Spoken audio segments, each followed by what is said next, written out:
Hello dear viewers, अनुभव biomaterial में आप लोगों का बहुत बहुत स्वागत है।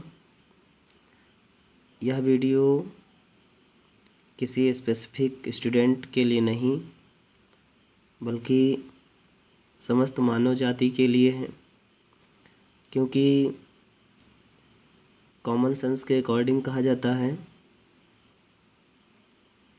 हेल्थ इज़ वेल्थ, स्वास्थ्य ही सबसे बड़ा धन है। तो इसके अकॉर्डिंग हम यहाँ पर आज पढ़ने जा रहे हैं डाइजेस्टिव सिस्टम, मनुष्य की आहार नाल अर्थात पाचन तंत्र। पाचन तंत्र जो है, इसमें आज आप पढ़ेंगे यह इतना क्यों इम्पोर्टेंस रखता है हमारी दैनिक क्रियाओं के लिए। हम भली भांति जानते हैं कि प्रत्येक जीवधारी उसके लिए पोषण आवश्यक होता है, वो चाहे जंतु हो या पादप। तो पोषण की विधि के आधार पर समस्त जीवधारियों को दो भागों में बांटा गया है, स्वपोषी और परपोषी। तो स्वपोषी ऐसे जीवधारी होते हैं जो अपना भोजन प्रकाश संश्लेषण प्रक्रिया के माध्यम से रॉ मटेरियल का प्रयोग करके अपना फूड मटेरियल खुद सिंथेसाइज कर लेते हैं, तो उन्हें स्वपोषी जीवधारी कहा जाता है। और यह क्रिया तभी संचालित होती है जिस जीवधारी की कोशिकाओं में क्लोरोफिल या उससे मिलता जुलता कोई वर्णक होता है। जैसे अपवाद स्वरूप यूगिलिना जंतु जगत का प्राणी है, लेकिन इसमें फोटोसिंथेटिक पिगमेंट या इससे मिलता जुलता वर्णक पाया जाता है, जिसके कारण यह प्रकाश की उपस्थिति में पादप सम भोजन करता है और इसीलिए इसको connective link between plant and animals कहा जाता है। तो यहाँ पर हम पढ़ने जा रहे हैं ह्यूमन एलिमेंट्री कैनाल। तो मनुष्य की आहार नाल के बारे में पढ़ेंगे। तो मनुष्य चूँकि एक सर्वभक्षी प्राणी होता है, पोषण की विधियों के आधार पर जंतुओं को निम्नलिखित भागों में बांटा गया है, जैसे शाकाहारी, मांसाहारी, सर्वाहारी इत्यादि। तो शाकाहारी जीवधारी ऐसे जीवधारी कहलाते हैं जो पूर्ण रूप से शाक यानी कि हरे पेड़ पौधों पर निर्भर रहते हैं, जैसे खरगोश, गाय, बकरी आदि।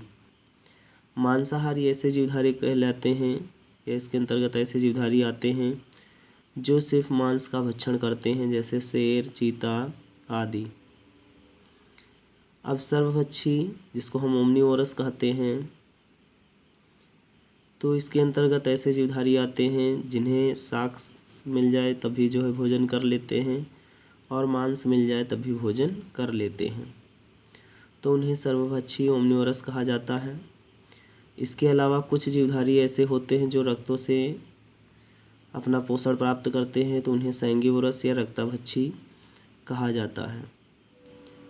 तो यहाँ पर हम बात करेंगे मनुष्य के आहार नाल की। तो मनुष्य की आहार नाल की जो लंबाई होती है, यहाँ पर from mouth to anus about 8 to 10 metre long, expanded in the whole body of human. तो मनुष्य की आहार नाल जो होती है वो लंबी, खोखली तथा अत्यधिक कुंडलित बेलनाकार नलिका होती है। तो अब हम बात करते हैं मनुष्य के आहार नाल की। तो मनुष्य की आहार नाल के निम्नलिखित भाग होते हैं। इसके अंतर्गत जो ग्रंथियां भूमिका निभाती हैं तो उन्हें पाचक ग्रंथियां कहते हैं, तथा जो अंग भागीदारी निभाते हैं उनको पाचक अंग कहते हैं। तो इसमें सबसे पहले देखिए लिखा हुआ है यहाँ पर माउथ। माउथ जिसको मुख कहते हैं। तो मुख जो होता है, यहाँ पर मुख दो मांसलोठों और ये निचला चल जबड़ा और ऊपरी अचल जबड़ा से मिलकर बना होता है। मुख जो होती है मुख गुहा में खुलती है। मुख गुहा में दांत, जीभ, लार ग्रंथियाँ इत्यादि पाए जाते हैं। लार ग्रंथियों की बात करें तो लार ग्रंथियाँ संख्या में 3 जोड़ी होती हैं। मुख गुहा के इंटरनल पोजीशन की बात करें तो मुख गुहा का इंटरनल स्ट्रक्चर इस प्रकार से दिखाई देता है। इसमें लार ग्रंथियों की ओपनिंग होती है, जीभ और दांत होते हैं। बच्चों में दांतों की संख्या 20 होती है और वयस्कों में दांतों की संख्या 32 होती है। वयस्कों में दांतों के दंत सूत्र की बात की जाए तो 21-23/21 गुणे 2 बराबर 32 होता है। मुख गुहा की बात करें तो मुख गुहा जो होती है वो फिर ग्रसनी में खुलती है। ग्रसनी में खुलने से पहले हम देखेंगे कि आखिर मुख गुहा में भोजन का किस प्रकार से पाचन होता है। तो भोजन के पाचन की बात करें तो मुख गुहा में भोजन का पाचन जो है निम्नलिखित 2 प्रकार से होता है। एक तो दांतों के द्वारा भोजन को चबाना, पीसना, कुतरना तथा काटना, और जीभ से भोजन को इधर उधर खिसकाना तथा लार में मिलाना भोजन का भौतिक पाचन कहलाता है। लार में 2 एंजाइम पाए जाते हैं। एक तो होता है डाइजेस्टिव विकर जिसको पाचक एंजाइम कहते हैं, और एक होता है जो हमें सूक्ष्म जीवों से सुरक्षा प्रदान करता है। तो वह एंजाइम लाइसोजाइम एंजाइम होता है जो रोगाणुओं को नष्ट करता है, तथा टाइलिन नामक पाचक विकर जो डाइजेस्टिव विकर होता है यह कार्बोहाइड्रेट का पाचन करता है लार की उपस्थिति में, और यह माल्टोज या ग्लूकोज या शर्करा में परिवर्तित कर देता है। यही कारण है जब हम रोटी या चावल को देर तक चबाते हैं तो उसमें उपस्थित कार्बोहाइड्रेट धीरे धीरे शर्करा में बदलने लगती है, जिससे हमें मिठास का अनुभव होता है। उसके बाद बात करें कि मुख गुहा जो होती है वो ग्रसनी में खुलती है जिसको फायरिंग्स कहते हैं। फायरिंग्स जो होता है जिसको ग्रसनी कहते हैं, इसमें भोजन को निगला जाता है। भोजन की जो पाचन की बात कही जाए तो इसमें यहाँ पर किसी भी प्रकार का पाचन नहीं होता है। यहाँ पर ये वाला जो हिस्सा आपको दिख रहा है ये ग्रसनी है। यहाँ जो ग्रसनी होती है जहाँ पर भोजन को निगला जाता है, और ग्रसनी जो होती है ये ग्रासनाल में खुलती है। ग्रसनी की बात करें तो ग्रसनी 25 सेंटीमीटर लंबी नलिका होती है जिसकी इंटरनल स्ट्रक्चर इस प्रकार से दिखाई देता है, और इसी कैविटी में जो होता है ये भोजन जो है चलता है, खिसकता है।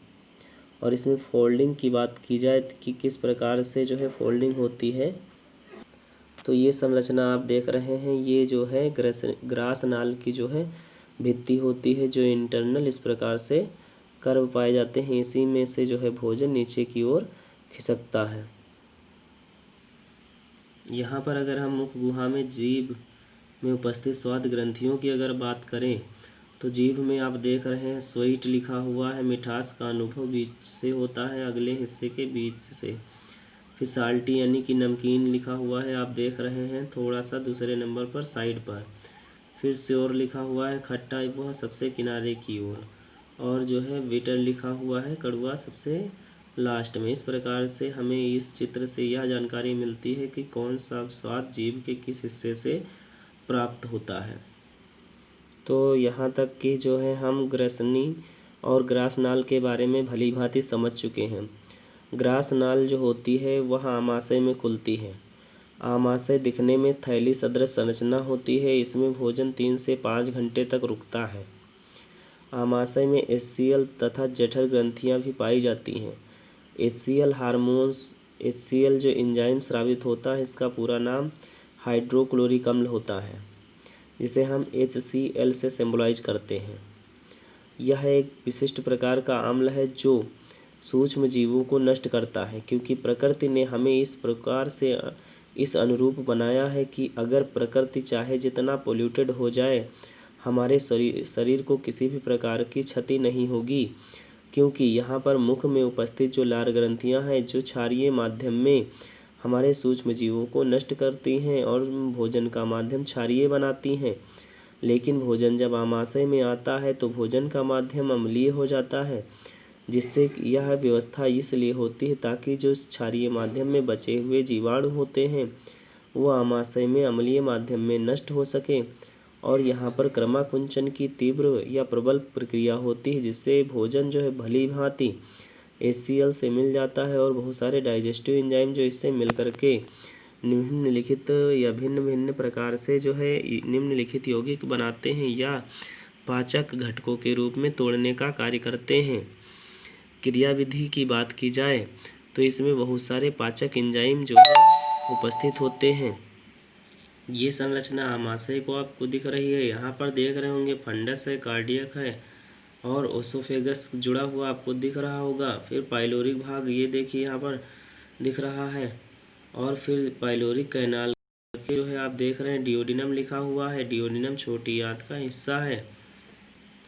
आमाशय की मैकेनिज्म की बात करें तो आप भली भांति यहाँ देख रहे हैं कि आमाशय में किस प्रकार से प्रबल तरीके से क्रमाकुंचन की गति होती है कि ऊपर का भोजन नीचे और नीचे का भोजन ऊपर मिलता रहता है, और इसी क्रमाकुंचन गति के कारण जो एंजाइमेटिक क्रमाकुंचन होता है इसके द्वारा भोजन आगे बढ़ता जाता है। इसमें पाया जाने वाला HCl भोजन को सड़ने से बचाता है, सूक्ष्म जीवों को नष्ट करता है और सुपाच्य बनाता है। भोजन पर लार के प्रभाव को समाप्त कर देता है ताकि भोजन सुपाच्य बन सके। इसमें पाए जाने वाला पेप्सिन नामक एंजाइम प्रोटीन का पाचन करता है। लाइपेज नामक एंजाइम वसा का पाचन करता है। और बच्चे जो दूध पीते हैं, दूध में पाई जाने वाली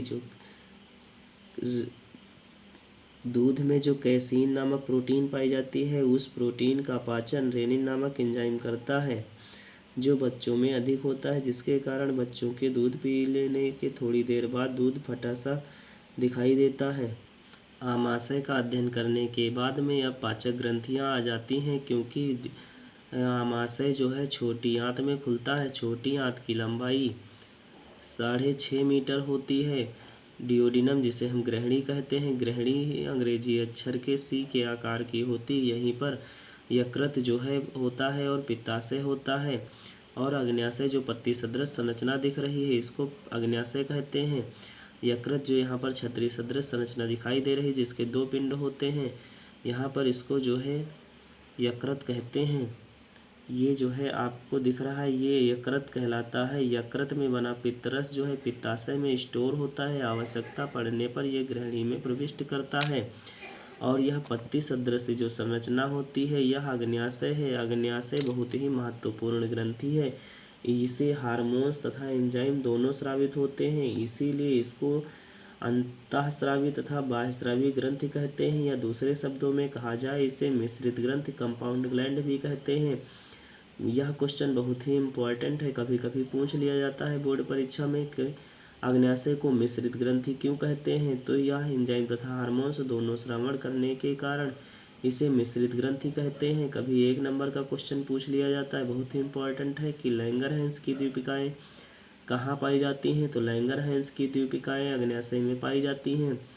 यकृत के कार्य की बात की जाए तो यकृत का भार जो है 1.5 किलोग्राम होता है। यह वसा का एमल्सीकरण करता है और बहुत सारे टॉक्सिक सब्सटेंस को प्यूरिफाई करता है। इसके अलावा पित्ताशय जो है पित्तरस का स्टोर करता है।